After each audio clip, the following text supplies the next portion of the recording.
Bienvenidos, and welcome back to my channel. Episode 67, Back to Basics for a New Year. It's been a minute since we've had a chat, but I managed to stay busy, focusing on creation and art rather than, well, look around. Yeah. I cannot believe I started this channel almost 4 years ago. Like so many others, I was stuck inside during COVID and needed a distraction. Working in retail, I was an essential worker and not eligible for the work from home option.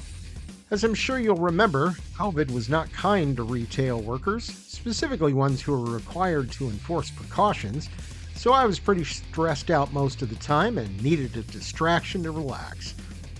Now, since I was 11, I've been involved with Dungeons & Dragons, specifically painting the miniatures, but my talent matched my age and I had a lot to learn. As the years progressed, so did my skill, and I started painting more and more, eventually getting into Warhammer 40k and building up 2 armies. I learned quite a bit during that time, but it was before the plethora of mini painter videos we had today, so I was doing a lot of trial and error. Let's face it, magazine tutorial isn't the worst way to try and learn painting techniques. While my weekly D&D game went online rather than in person, I still wanted to use minis and such, so I broadcasted the mini action to my friends during our weekly Zoom game. WizKids was producing unpainted minis, and I thought that would be a perfect way to get back into painting and expand my horde. After getting away from 40k for a while, I stopped painting altogether, and then life got in the way.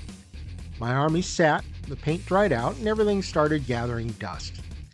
I had moved to Brazil during that time, and the mini painting scene was not very big in my area.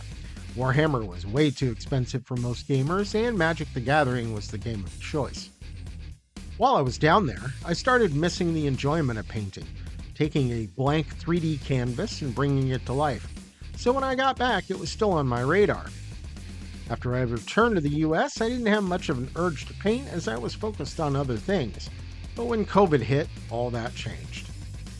I started finding channels on YouTube featuring mini painting, Miniac Ninja and Lila Mev to name a few, and I tried to up my game. Pretty soon I was seeing positive results and consumed more and more painting videos, hoping to expand my skill set. After about a year into my resurgence, I chose to start my own channel, not to specifically teach techniques, but to show my progress and prove that any idiot can paint a nice mini if you practice enough. There are so many tutorial channels out there that I decided my channel would mirror those how-to videos by showing the ease of application of their methods. Instead of teaching, I would offer a video diary to show my progress and inspire others on how to get out of their hobby comfort zone. I knew that if people saw me take something from start to finish and make it look good, other people would want to do the same. Now, many of you watch a painting video and say, I could never do that even if I practice. Well, I'm here to tell you bullshit. When it comes to actual art, I have no talent. I cannot draw or freehand design without serious handicaps, and as a result, I have no interest in creating something from scratch. I moved away from how-to and leaned towards you-to, thinking it would bring more people to the mini painting table. More painters means more interest. More interest means more companies willing to support the market. Now, I tried silly bits and gags in my videos and quickly realized that was not what I wanted or who I was. So I focused on what I was doing, what I was using for products, and what did or didn't work for me. Since my last video, I've been working on Gaslands specifically, but over the next year, I want to get back to my roots and work on some other projects. Still have some commissions on my desk and promises to keep. I've also picked up a filament 3D printer, and I'm working on terrain for both D&D and Gaslands. I plan to dive deeper into the capabilities of terrain painting on a larger scale, so stay tuned. Meanwhile, I've been working fast and furious on some Gaslands vehicles for sale in my new Etsy shop. But there was a fortunate opportunity that is going to postpone the shop for a bit. More on that later. I'll be offering converted die-cast vehicles of all levels of customization to be used in Gaslands games, as well as any similar type of game. I chose to keep it simple at first and not strip all the cars, using the factory paint job as the base and wastelanding them as is. Plan to do more top-to-bottom paint jobs and would love some suggestions for the store. Recently, I was fortunate enough to be part of the first issue of Gear Grinder from Ink and Bullet Publications, a new magazine for fans of Gaslands and other wasteland warriors of the apocalypse.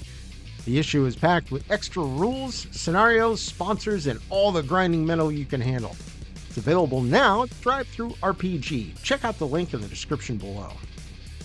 During the weekend I planned to complete and release this video, I was offered a fantastic opportunity and spent the weekend geeking out with my fellow nerds at the Humboldt Gamer Festival.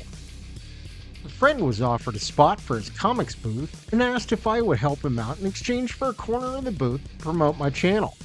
My first reaction was to freak out and think of all the reasons why I shouldn't go. But thankfully I decided I needed to step outside my anxiety bubble, and I'm glad I did.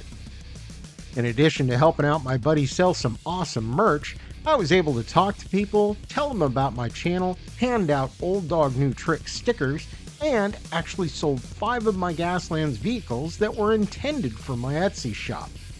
I received a lot of good feedback on my work. I had some of my non-Gaslands work on display, and a few suggestions of future projects, including a build challenge for a fire truck. So it sounds like a lot of plans for 2026, and maybe they are, but I don't care. The point of any hobby is to have fun, and I am doing exactly that. That said, my main goal for the next year is something pretty big, but something all of you can help with for, you guessed it, 0 money down and 0 monthly payments. I want to increase my subscribers. At the beginning, I was thankful to hit 100, and at 150, I was blown away. But if I want to get serious, I need to get subscribers and cater to the algorithm. If you're not already a subscriber, do me a solid and hit that button. Only takes a second, as I said, 0 money down and 0 monthly payments.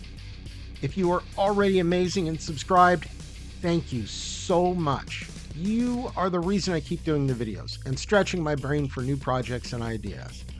Your mission, should you choose to accept it, is to give some shout-outs about what you like to see more of or throw down a build challenge that I can show on the channel.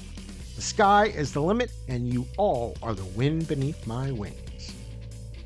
Alright, that's it for this time. Short and sweet, but no worries. I'll be back next time featuring my new team. I'm going international. I hope you're inspired by my ideas for the new year, and I look forward to hearing what you want to see next. And while you search for your own personal inspiration, remember, they ain't gonna paint themselves.